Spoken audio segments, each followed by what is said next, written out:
Hey guys, my name is Kelley. I'm here today to talk to you a little bit about my personal testimony.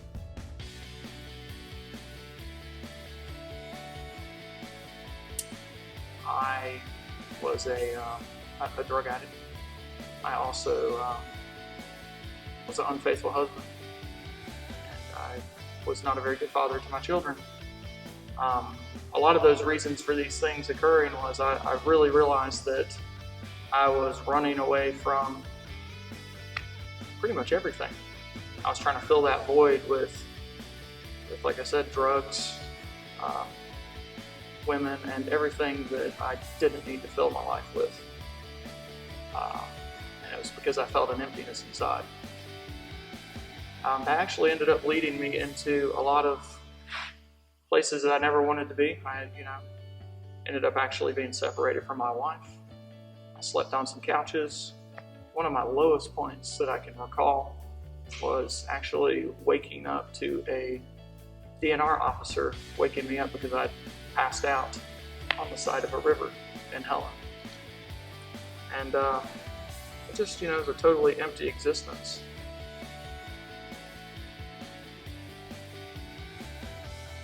For a long time, I just thought that it was fanciful words, and everybody that had faith and believed in that kind of thing, I thought they were ignorant, and I was just totally defiant in my ways. So as far as leading me up to Christ, I ended up going into some facilities, psychiatric facilities a few times, and I was totally just down and out. Didn't know what I wanted, and I actually had a book, and I read it. I can't remember the title of it. It was by a guy named T.D. Jakes, Let It Go. And I really started thinking about letting it go. And there's a few things that I wanted to read out of here. One of my favorite verses is from Isaiah. It's 64:6. All of us who have become like one who is unclean, and all righteous acts are like filthy rags. We all shrivel up like a leaf, and like the wind our sins sweep us away. I used to twist that piece of scripture, and then I really realized what the true meaning was to me.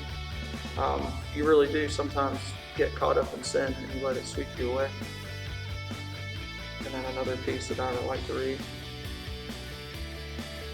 It's actually Romans 8:6. The mind governed by flesh is death, but the mind governed by the Spirit is life and peace. I was living a fleshly existence, and like I mentioned before, I felt totally dead inside.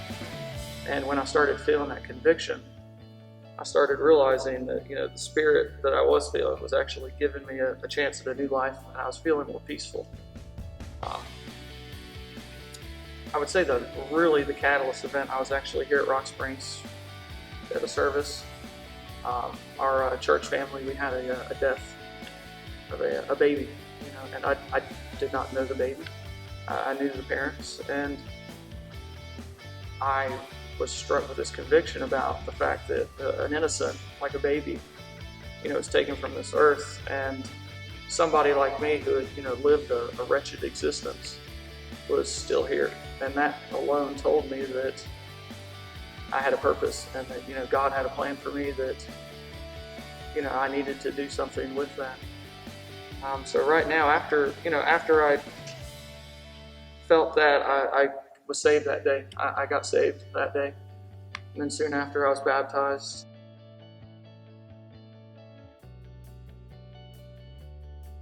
My life now is totally different. I've had the opportunity to kind of mentor some boys, my son's friends, and it's just been a true blessing. And everything is going a lot better. Me and Jessica, we get along and we try. And the one thing I was thinking about is, how it talks about, being filthy rags. And, the one great thing is, the good news to me is that it doesn't really matter. Jesus, he died and was resurrected. He took care of that for us. We just have to accept him. And so my last little piece of scripture I want to do before I close is, blessed are those who wash their robes, that they may have the right to the tree of life and may go through the gates into the city. That's Revelation 22, that's verse 14. And after I was saved and baptized, I feel like a new person. and my filthy rags, I felt like they were kind of cleaned. And that's pretty much it, guys. I hope this little message kind of helped, and there's a little bit about my story.